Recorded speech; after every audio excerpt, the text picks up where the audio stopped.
ভিডিওটাকে যারাই ঢাকা দিয়েছে ভাই তাদেরই সঙ্গে সঙ্গে চোখ কানা হয়ে গেছে। প্রকৃত মুসলমানরা 5 সেকেন্ড সময় দিয়ে পরে ভিডিওটি দেখে যাও।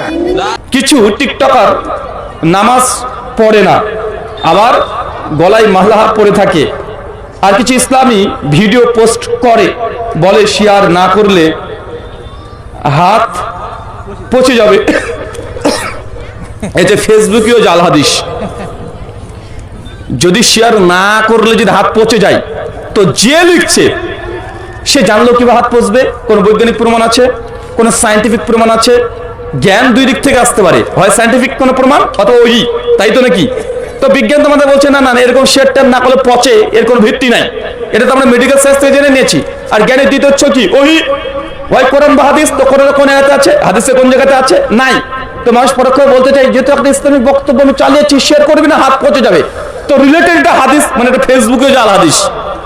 একটা ছবি দিয়েছে, বলছে আমিন না লিখে কেউ যাবেন না, 50 জন মানুষকে যদি শেয়ার করেন আপনার মনের আশা পূর্ণ হবে।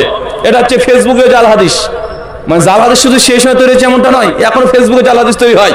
মানে যা মন চায় বলছে এটা হাদিসে আছে। বলছে মানে ভালোবাসা ভাঙা আর মসজিদ ভাঙা সমান। কিছু আগে পোস্ট করেছে একজন, মানে ওকে ওর গার্লফ্রেন্ডের টাকা দিয়েছে, গার্লফ্রেন্ডের বিয়ে হয়ে গেছে, ও তো ওর বলছে যে ভালোবাসার সম্পর্ক ভেঙে দেওয়া আর মসজিদ ভাঙা দুটোই সমান। মানে ওটা জাল হাদিস তৈরি করেছে, চিন্তা করেছেন? তো এগুলো সব ভিত্তিহীন কথা, এগুলো